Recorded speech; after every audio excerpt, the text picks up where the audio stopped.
بسم اللہ الرحمن الرحیم۔ السلام علیکم۔ مکہ مکرمہ کے ارد گرد کئی چھوٹے چھوٹے قبائل آباد تھے۔ انہی میں سے ایک قبیلہ بنو عراش تھا۔ ایک شخص جو کہ بنو عراش قبیلے سے تعلق رکھتا تھا، اس کے پاس کوئی مستقل روزگار نہ تھا اور نہ ہی وہ اعلیٰ درجے کا کوئی تاجر تھا۔ تاہم اس دور میں کیونکہ تجارت کا پیشہ خاصا اہم ہوا کرتا تھا، اس لیے اس نے بھی ویسا ہی کیا۔ وہ اپنے پاس موجود رقم کے مطابق اپنے قبیلے سے مویشی خریدتا اور مکہ چونکہ بڑے بڑے سردار وہاں موجود تھے تو انہیں لا کر بیچ دیا کرتا تھا۔ یہ کام اس کا معمول بن چکا تھا۔ وہ اکثر جانور مکہ کے بازار میں لا کر بیچتا۔ کسی بدبخت نے اسے یہ بھی کہہ رکھا تھا کہ نعوذ باللہ، یہاں پر ایک جادوگر ہے، بس تم اس کے بہکاؤں سے بچ کر رہنا، اس نے نبوت کا دعویٰ کیا ہے۔ اب اس تاجر کے لیے یہ جگہ نئی تھی، اس لیے اس نے اس بتانے والے شخص کا یقین کر لیا اور مزید کوئی سوال نہ کیا۔ ایک دن وہ تاجر اپنے ساتھ 2 بہترین اونٹ فروخت کے لیے لایا، لیکن اس کی بدقسمتی کہ اس دن اس سے وہ اونٹ ابو جہل نے خرید لیا، اور جب قیمت ادا کرنے کی باری آئی تو کہنے لگا کہ کل میرے گھر آ کر پیسے وصول کر لینا۔ تاجر نے کہا، میں آپ کا گھر کہاں تلاش کروں گا؟ ابو جہل نے اسے اپنے گھر کا راستہ سمجھا دیا۔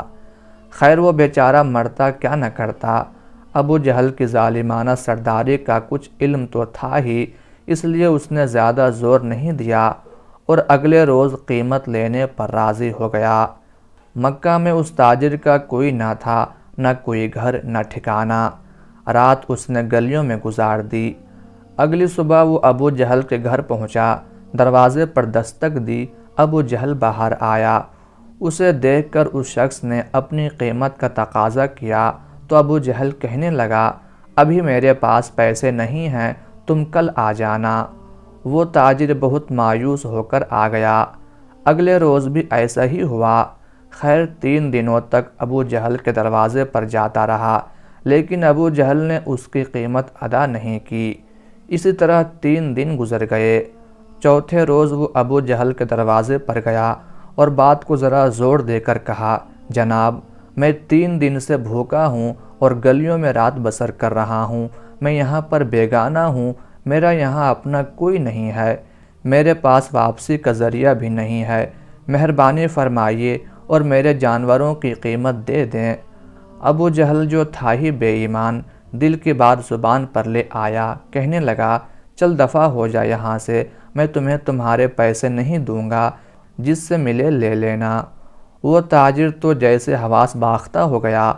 3 دن کے مسلسل انتظار اور بھوکے پیٹ کے ساتھ اس کی محنت کے پیسوں کی ادائیگی سے اس کو کوڑا جواب مل گیا۔ اس کی سمجھ میں نہیں آ رہا تھا کہ میں کیا کروں۔ آس پاس کے لوگوں سے پوچھنے لگا، کوئی مجھے بتا دو کہ مکہ کے سردار کہاں ملیں گے تاکہ میں ان سے شکایت کروں، شاید وہ میری مدد کریں۔ اسے بتایا گیا کہ خانہ کعبہ میں چلے جاؤ، مکہ کے سردار وہیں پر موجود ہوں گے۔ وہ پوچھتا پوچھتا خانہ کعبہ کے پاس آ گیا۔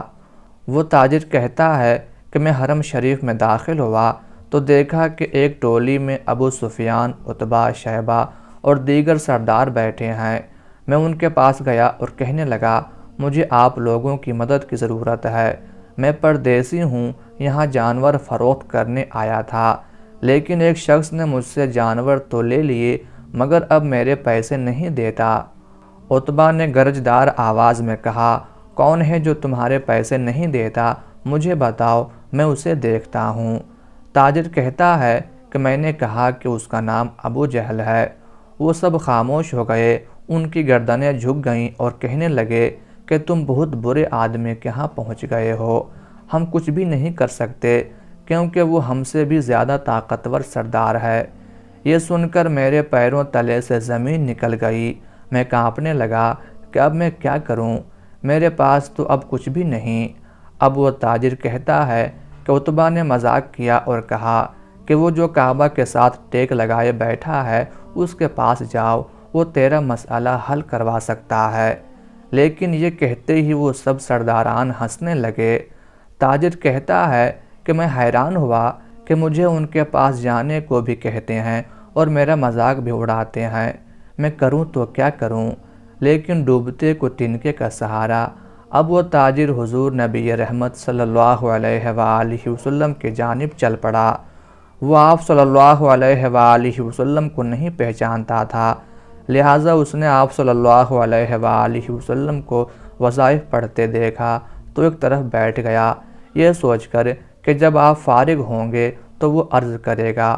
مگر سبحان اللہ، شان مصطفیٰ صلی اللہ علیہ وآلہ وسلم کہ جیسے ہی وہ آدمی پیچھے آ کر بیٹھا، آپ صلی اللہ علیہ وآلہ وسلم نے اپنا رخ اس کی طرف پلٹ لیا اور صرف دو باتیں کہیں، فرمایا پردیسی لگتے ہو اور پریشان معلوم ہوتے ہو۔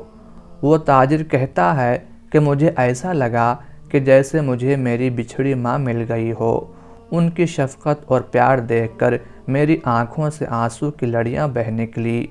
جیسے ہی میری آنکھوں سے آنسو نکلے، نبی رحمت صلی اللہ علیہ وآلہ وسلم نے نہ میرا نام پوچھا اور کام، بلکہ میرے کندھے پر تھپکی دی اور فرمایا فکر نہ کرو، تو جیسے کہے گا تیرا کام ہو جائے گا۔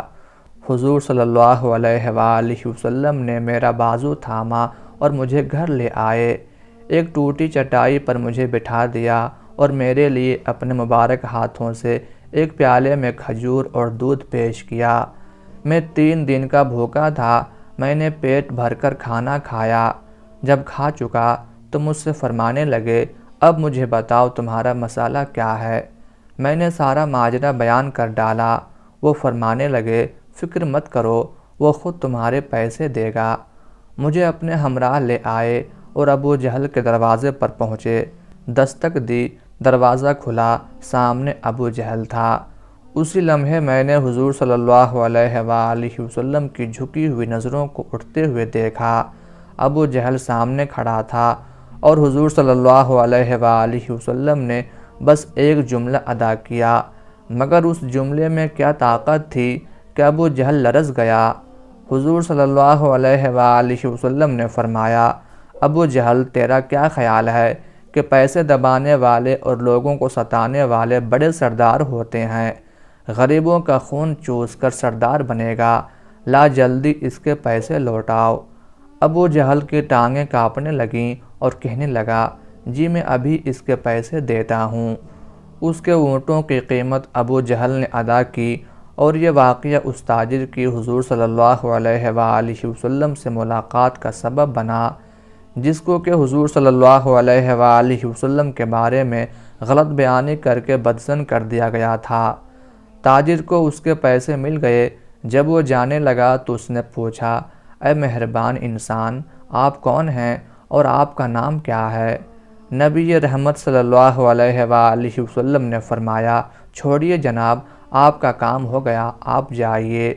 وہ تاجر کہتا ہے کہ میں جیسے ہی پلٹا مجھے راستے میں مکے کا وہی آدمی ملا جس نے مجھے بتایا تھا کہ مکہ میں ایک جادوگر رہتا ہے۔ اس نے میرا ہاتھ پکڑا اور کہا ارے بھائی تم اس جادوگر کے پاس کیسے پھنس گئے ہو؟ یہ تو وہی جادوگر ہے جو اپنے آپ کو نبی مانتا ہے۔ تاجر کہتا ہے کہ میں نے اس آدمی کا ہاتھ جھٹک کر کہا ارے بدبخت، میں نے دنیا دیکھی ہے مگر میں نے آج تک ان جیسا نہیں دیکھا۔ اس کے بعد تاجر پلٹ کر حضور صلی اللہ علیہ وآلہ وسلم کے پیچھے جاتا ہے، آپ صلی اللہ علیہ وآلہ وسلم کے پاؤں سے لپٹ جاتا ہے اور کہتا ہے میں اقرار کرتا ہوں کہ آپ اللہ کے سچے رسول اور نبی ہیں، مجھے بھی اپنے دین میں شامل کر لیجئے۔ اس طرح حضور صلی اللہ علیہ وآلہ وسلم اس کو کلمہ پڑھاتے ہیں اور وہ مسلمان ہو جاتا ہے۔